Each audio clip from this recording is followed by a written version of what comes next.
Women's Aid Collective WACOL, Professor Joy Ezilo.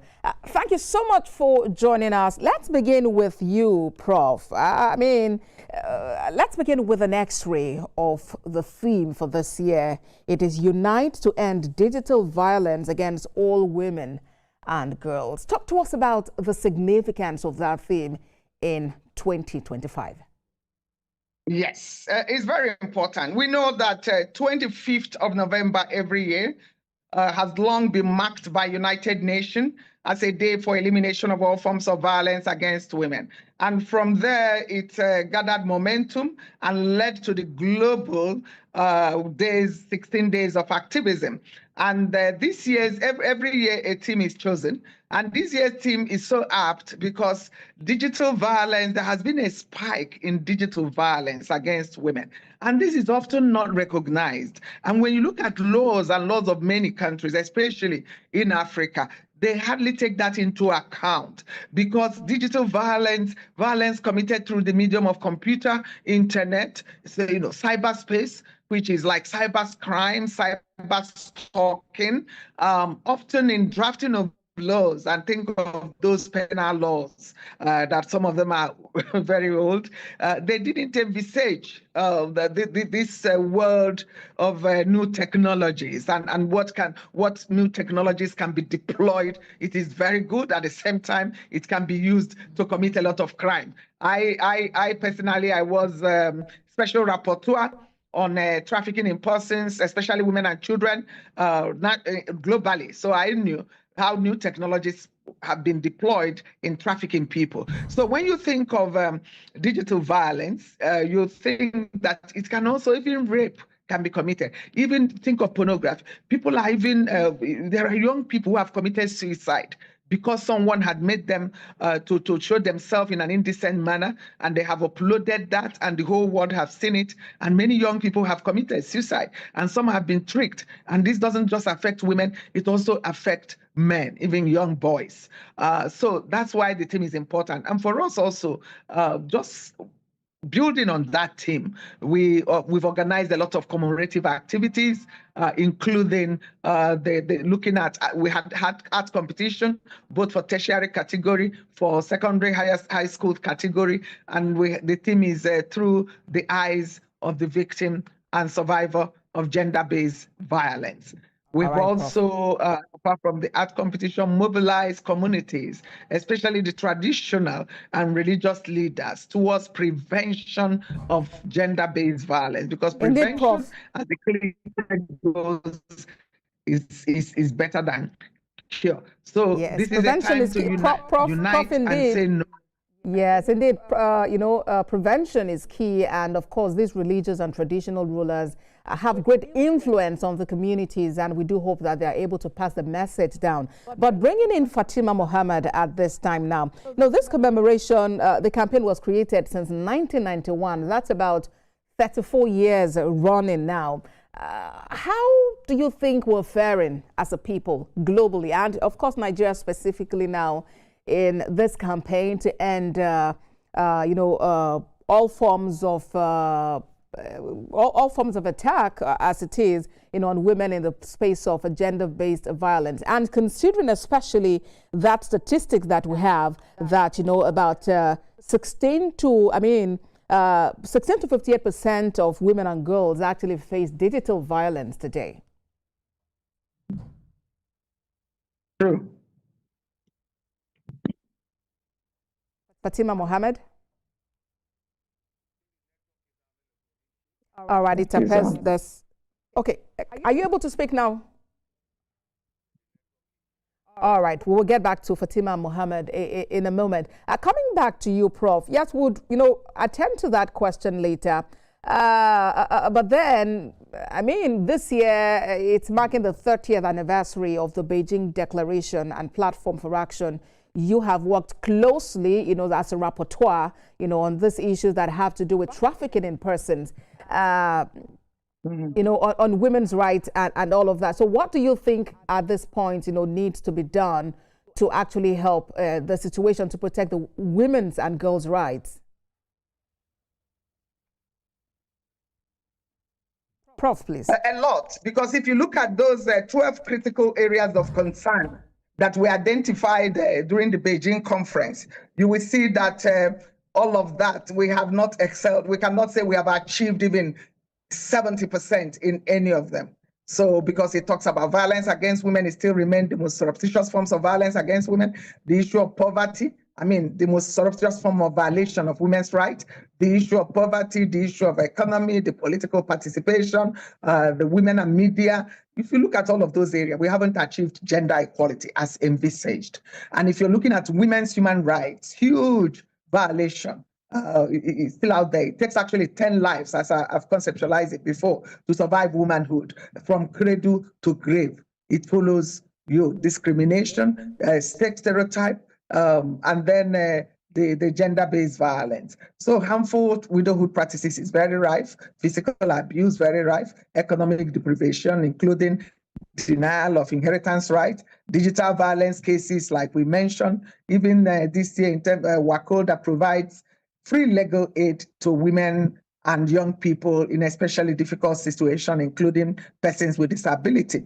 We have dealt with, between November last year and this year, if you look at the number of cases, over 1,000 cases handled, you can see the breakdown. I don't know whether we didn't get the video of this, but we had, like, for physical abuse, we had about 436 reports.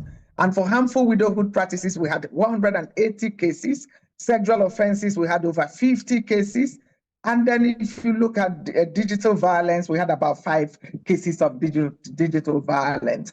So looking at this vicious cycle of abuse, and then how women have been denied what's supposed to be their human rights. You remember, Beijing was an affirmation, but it reaffirmed and re-echoed the fact that human rights are women's rights, and women's rights are human rights. And these rights are recognized both in the Constitution of the Federal Republic of Nigeria, recognized in the international laws, legal framework, like done at the level of United Nations, recognized also at the level of the African Union in terms of the African Charter on Human and People's Rights, and then also the African Charter on Human and People's Rights Protocol on the rights of women in Africa. We have, which Nigeria reports regularly to. Nigeria has ratified all the core human rights. The problem is implementation. So what we see is low accountability, Prof, low procedure. Yes, Prof. I'm glad. Yes. I'm glad you've gotten to this point of implementation. We'll get to talk about the legal aspect to all this, because I'm also curious, why are we unable to make so much progress? Is it that we're leaving behind some critical stakeholders who are or should be instrumental to the success story? For instance, how do we incorporate men and boys to support the campaign such that we're able to make a headway? Yeah, it's very good, really, to build that positive masculinity, to catch them young, and to make sure that men and boys are part of this discussion, because we cannot make the progress that is sustainable without involvement of men and boys. For me, I've done this work for over 3 decades, and I recognize this early enough. And now I'm glad that most people are recognizing it, that for boys in school at all levels, get them to understand what is gender, what is all gender bias, all of those concepts, basic concepts, what it means, what does it mean to be a man? Is to be a man, it means that you have power over everybody. What does it mean, when you're being a woman? What are the differences, apart from biological differences? They have to understand that the dignity, right, everybody, every human being is equal in worth with regard to dignity, right, and freedom. And we have to take it more also to traditional system, because some of them are so hard to change, and religious tenets, but we are glad that they are coming along. We've had the traditional rulers who are making bylaws now, who have abolished some of the harmful practices. And by the way, something like denial of inheritance right, the Supreme Court has already pronounced on it that is unconstitutional. And in my part of the world, or part of Nigeria, where this is very, very prevalent, like denial of inheritance right, widowhood practices, we use that Supreme Court decision to say that these traditional rulers, you cannot use customary or cultural norms anymore, because the Supreme Court has already pronounced on this, and this And what is has their the response current law, been? current jurisprudence. Okay, so what Some of them, responses have they you don't been know getting about from it. And them? I said, they said they don't know about the law, about the decision. So when we quote Mojeku and Mojeku, and then on which and all of those, and we said, no, ignorance of the law is not an excuse.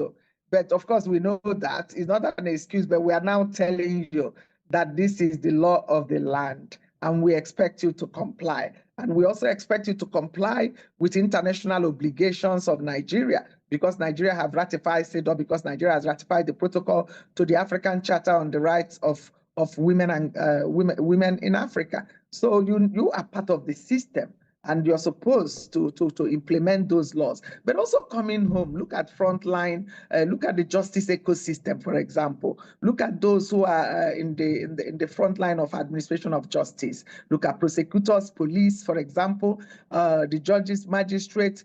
Have they been? So we need to also build capacity so that people appreciate this law and implement it, especially for investigators. How do they do investigation on gender-based violence? Do they just trivialize it? If a woman turns up to police station to report that she's battered, and they will laugh and then, just make joke and say, what did you do? Did you cook for him, or you didn't give him the other thing, or are you performing your work? They just trivialize and laugh over this, All and will right. not take any action. And the next, we might not. The woman may die in silence. So it is important that we have a responsive system where people can even dial hotline and get to the police and report that they are in a domestic violence situation. And Prof, that is one layer. There is another layer where the person even speaks up, and maybe it's their family who are now trying to die the whole matter. Maybe they just don't want to push ahead for whatever reason, maybe influence of the perpetrator, or whatever other reasons. There is another point I want us to look at, and that is the social media. One of the images we're using on this program is talking about the fact that it is one's rights and one's duty actually to set barrier for oneself online. At this time when, social media is like a free place. Anybody can be there, and just about anything can flash through while you are there.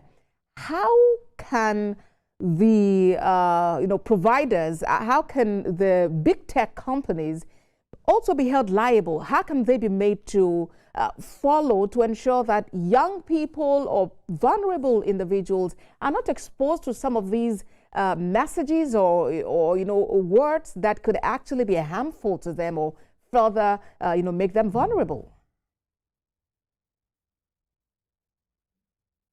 Yeah, there is a lot going out there, and there is the dark web. And we know that before, people are not educated enough, even when they think they know, they can easily fall prey to many people manipulating. You can see like a harmless admiration. Oh, I like your post. And then from there, it can lead to other things. We have seen even in Nigeria, because let us not be imagining that this thing happened only in advanced countries, or in the Western world, so to speak. We have seen people who have taken offer from Facebook who have been murdered. You remember the case that happened in Nigeria. So we know these things happen. And for their liability in terms of this, they also, you have to read some of the small letters and see that, because I engage with many of them as the special rapporteur on trafficking, and to also make sure that those supply chains and those providers, they do not become a conduit for people to exploit and then to digitally, otherwise, even leading to death of some people. So you will see some of them will say, look, they are doing. Well, that's been Professor Joy Ezilo, and it just appears, there is some challenge with the network from her. And unfortunately, Fatima Mohammed couldn't be a part of this. But then Professor Ezilo has spoken extensively. Yeah, Prof, I understand you're back. Yes, I think in the network, just where we are. Yes, it is. Yeah. Anyway, thank you so much for the opportunity. I think we have to do a lot. You see, when people are talking about even addiction to TikTok, to some of this, and exposure of children. I've had someone say the child of 8 years, 9, came back home and asked the parents, what is porno? Because people in my school are watching this in the library. So you can imagine.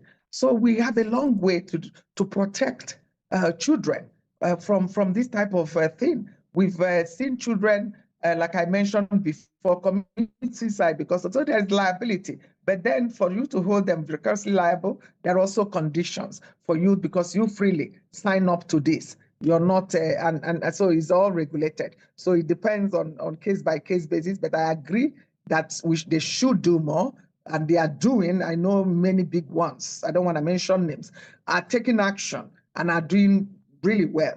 And I know some of them that have even, contacted me, then as my capacity, and what can they do to ensure that the cyberspace is safer for people and is not used for trafficking. So we've had all of this conversation. But for Nigeria, we have the cybercrime laws, of course, but implementation is always the big elephant in the room. And on implementation, Prof. Yes, I was going to share, about what is happening in some parts of the world. For instance, Australia is set to implement the social media ban on the 10th of December when the 16 days, would be wrapping up. And it will be restricting all users under the age of 16 from holding accounts on major platforms. You talk about TikTok, Snapchat, YouTube, Reddit, and Instagram, and the rest of them. And as the first country to actually adopt such comprehensive age restrictions for social media, the result of the ban is being closely watched by governments worldwide. Do you suppose that Nigeria should also take a cue from this and perhaps take this step as well? Not yet, because we don't want, we have a propensity, even for the government, state actors, to abuse this process and infringe on individual rights. As a human rights defender, as an activist of over 3 decades, as one who have seen military rule, as one who have also seen that we are very, state, we have, in quote and on paper, state police. We have police too much already, but without even, we still have the insecurity, but policing in the wrong ways. So we don't want to give them this liberty to do this because it's going to infringe on a lot of people's rights. But yet, for young ones, I agree. For under 16, yes, we need action. Right. So, Prof believes that even though we might not implement this in Nigeria already, but people under 16 years of age should not be allowed to run this account. Professor Joy Ezelo, thank you very much for your time on the program today. Well, that's our show. Well, thank you very much for watching. A repeat broadcast would air at midnight and at 6 a.m. I am Abosedi.